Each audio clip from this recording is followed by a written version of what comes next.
नमस्कार, मैं दीपक राणा।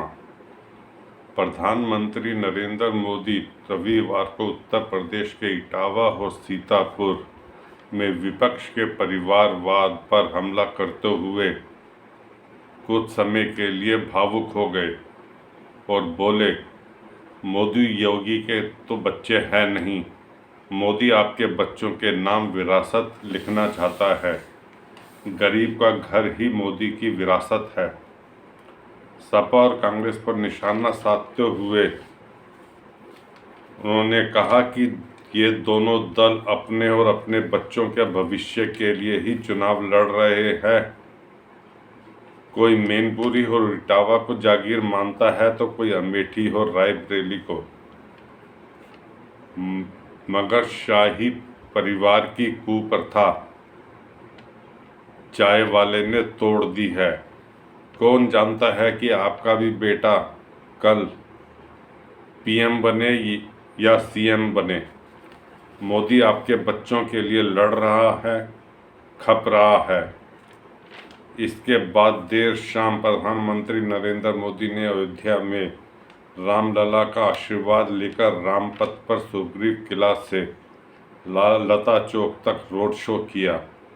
उनके साथ मुख्यमंत्री योगी आदित्यनाथ भी थे। कभी सपा का गढ़ रहे इटावा के ढकपुरा में 43 डिग्री तापमान में घंटों से इंतजार कर रहे लोगों से देरी के लिए क्षमा मांगने के बाद मोदी जी बोले कि मोदी की विरासत आपके बच्चों के लिए बनाई गई राष्ट्रीय शिक्षा नीति है। गरीब का घर है, गरीब के लिए मुफ्त इलाज की सुविधा है। परिवारवादियों की विरासत गाड़ी, बंगला, रसूख है। साथ ही कहा कि इस चुनाव में आप सांसद नहीं, भारत की सरकार और मोदी को चुनेंगे। मोदी जी ने नेताजी मुलायम सिंह यादव का जिक्र किया तो पिछले दिनों शिवपाल की फिसली जुबान पर भी चुटकी ली। मोदी ने कहा कि 2019 में संसद में मुलायम सिंह यादव ने उन्हें आशीर्वाद दिया था। आज नेताजी नहीं है, लेकिन उनके सगे भाई शिवपाल जी भाजपा को जिताने की बात कह रहे हैं। उनके दिल की बात उन्हीं की जुबान पर आ गई है। सीतापुर में उन्होंने ऋषियों की तपोस्थली को नमन कर कहा कि अगले 5 वर्ष के लिए आपसे आशीर्वाद मांगने आया हूँ। जनता तभी आशीर्वाद देती है जब कोई संकल्प लेकर जनता के पास जाता है। मैं आपके पास इस संकल्प को लेकर आया हूँ कि अपने जीवन का कण कण व क्षण क्षण आपकी ही सेवा में लगा दूंगा। मेरा परिवार आप ही है। इटावा की तरह यहाँ भी उन्होंने दोहराया कि मेरे कोई बच्चे नहीं है, लेकिन मैं यह लड़ाई आपके बच्चों के लिए लड़ रहा हूँ। जैसे परिवार का मुखिया अपने उत्तराधिकारी के लिए दिन रात काम करता है, वैसे ही आप भी मेरे उत्तराधिकारी हैं। मुझे आपके क्षेत्र का विकास करना है, देश को विकसित बनाना है। गर्मी कितनी ही ज़्यादा क्यों ना हो, वोट का रिकॉर्ड तोड़ेगी। मोदी जब यह कहकर मंच से उतरे तो सभा से जाते समय उन्होंने कहा कि आपको जो भी रास्ते में मिले उनको मेरी राम राम जरूर कहना। तो भीड़ ने जय श्री राम का नारा लगाया। उत्तर प्रदेश के इटावा और सीतापुर में चुनावी रैलियों में पीएम ने जनता को विपक्षी दलों से आगाह भी किया। कहा, इंडी गठबंधन अगर सरकार में आया तो वह राम मंदिर की जगह अस्पताल बनवा देंगे, वह विश्वनाथ कॉरिडोर पर बुलडोजर चलवा देंगे। ऐसे धोखेबाजों से बचना है। उन्होंने कहा कि जनता ने कांग्रेस का खेल पकड़ लिया है। पिछले 10 वर्ष में गरीब के दरवाजे पर योजनाएं पहुंच रही है। अब मोदी की गारंटी है कि हर योजना का लाभ SC, ST, OBC समेत हर वर्ग तक पहुंच रहा है। अब मुस्लिम भाई भी समझ रहा है कि उनके साथ कांग्रेस धोखेबाजी की राजनीति कर रही है। अब विपक्षी दल खुलेआम तुष्टीकरण का खेल खेलने लगे हैं। तुष्टीकरण के लिए अपना ही घोषणा पत्र बना डाला है।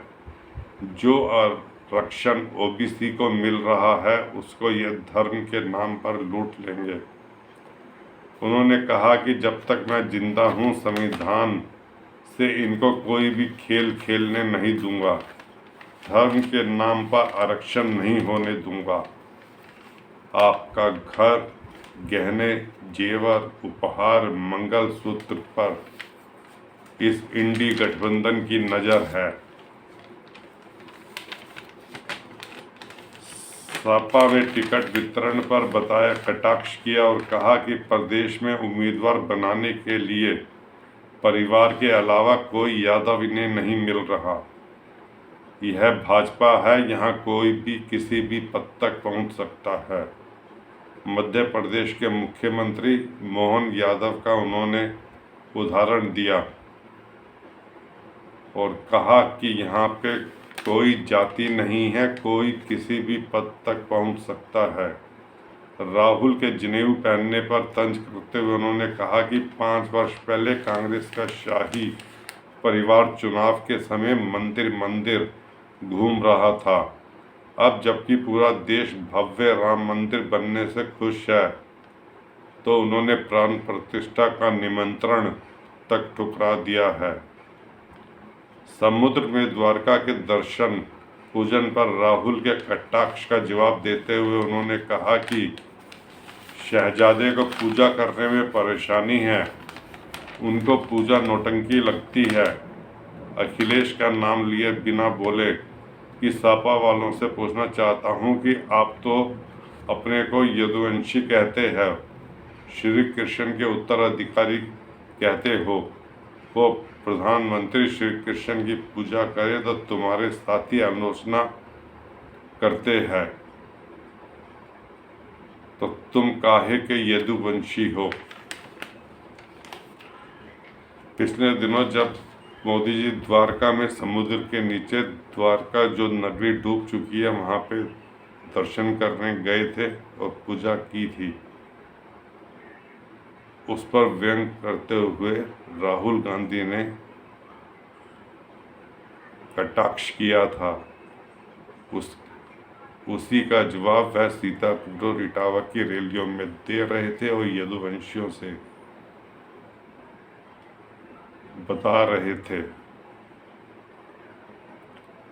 दोस्तों, इस वीडियो को लाइक कीजिए, सब्सक्राइब कीजिए और अपने जानने वालों को शेयर कीजिए। धन्यवाद।